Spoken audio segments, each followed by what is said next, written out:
Hi friends, welcome to Tamil life travel. நம்ம இன்றைக்கி சோள பணியாரமும் சோள தோசையும் எப்படி செய்கிறதுன்னு தான் பார்க்க போகிறோம். இந்த சோள மாவில் தோசை, பணியாரம், இட்லி இந்த மாதிரி செஞ்சு சாப்பிடும்போது உடம்புக்கு ரொம்ப நல்லது. இது ஹெல்த்தியான ரெசிபியும் கூட. வாங்க இந்த சோள தோசையும் பணியாரமும் எப்படி செய்கிறதுன்னு பார்க்கலாம். இந்த சோள தோசைக்கு ஃபஸ்ட்டு சோளத்தை ஊற வச்சுக்கலாம். நான் 2 கப்பு சோளமும் 1/2 கப்பு இட்லி அரிசி, 1/2 கப்பு உளுந்து சேர்த்து ஊற வச்சுருக்கேன். இது கூட ஒரு 1/4 டீஸ்பூன் வெந்தயம் சேர்த்துக்கிறேன். இது 6 மணி நேரம் ஊற வச்சு இந்த மாதிரி தண்ணி வடிகட்டி எடுத்துக்கலாம். இதை நல்லா நைஸாக மிக்சிலேயோ கிரைண்டர்லேயோ நம்ம அரைச்சி எடுத்துக்கலாம். பாருங்கள், மாவை நான் இந்த பதத்துக்கு அரைச்சி எடுத்துக்கிட்டேன். இது கூட ஒரு 1/2 டீஸ்பூன் உப்பு சேர்த்து நல்லா கலந்து விட்டுக்கலாம்.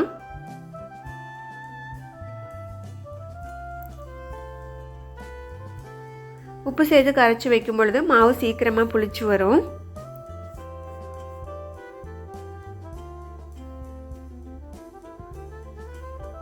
இந்த மாதிரி நல்லா கலந்து விட்டு நம்ம மாவை மூடி வச்சிடலாம்.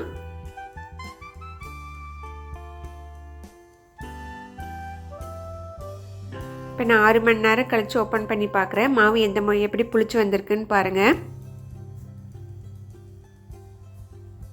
மாவு நல்லா புளிச்சு வந்திருக்கு.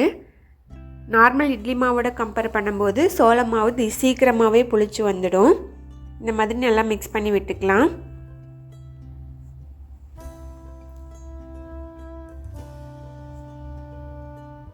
மாவு இந்த பதத்தில் இருக்குது. இட்லி ஊற்றுறதா இருந்தால் இது கூட தண்ணி ஆட் பண்ண வேணாம், இப்படியே ஊற்றிக்கலாம். தோசை ஊற்றணும் அப்படின்னா கொஞ்சம் தண்ணி ஆட் பண்ணி கலந்து விட்டுக்கலாம்.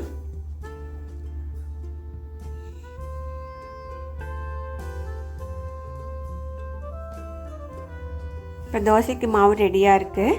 நம்ம தோசை ஊற்றிக்கலாம்.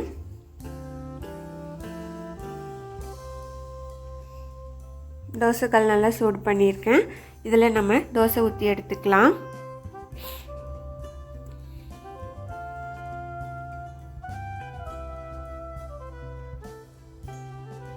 மாவு நல்லா புளிச்சு வந்தால் தான் தோசை இந்த மாதிரி நல்லா கிறிஸ்பியாக வரும்.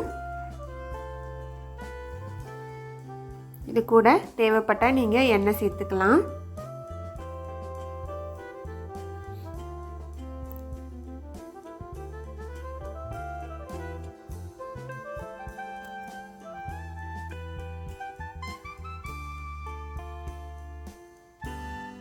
தோசை இந்த மாதிரி ஒரு சைடு நல்லா செவந்து வந்ததுக்கப்புறம் நம்ம திருப்பி விட்டுக்கலாம்.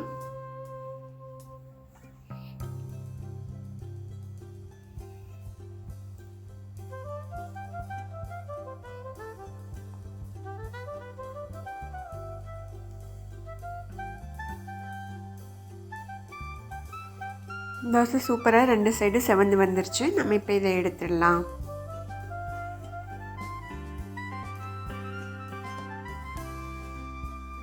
சூப்பரான சோள தோசை ரெடி ஆயிடுச்சு. அடுத்து இதே மாவில் பணியாரம் எப்படி ஊற்றுறதுன்னு பார்க்கலாம் வாங்க. பணியாரக்கல் நல்லா சூடு பண்ணியிருக்கேன். இதில் எண்ணெய் சேர்த்துக்கலாம். உங்களுக்கு நெய் பிடிக்கும் அப்படின்னா எண்ணெய்க்கு பதிலாக நெய் கூட சேர்த்துக்கலாம்.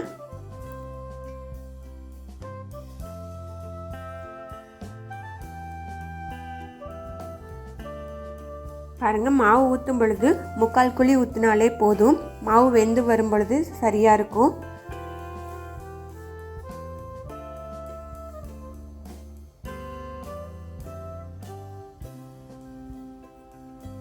இந்த மாதிரி எல்லா குழியிலையும் மாவு ஊற்றிக்கலாம்.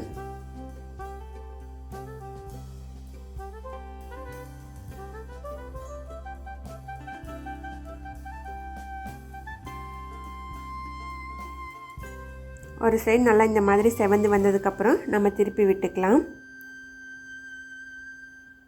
பாருங்கள், பார்க்கும்போதே தெரியுது நல்லா சூப்பராக மொறுமொறுன்னு செவந்து வந்திருக்கு.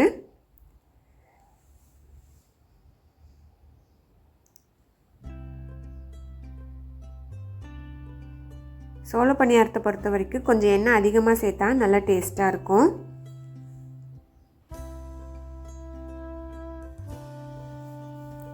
இப்போ பாருங்கள், 2 சைடும் நல்லா மொறுமொறுன்னு வெந்து வந்துருச்சு. நம்ம இதை எடுத்துடலாம்.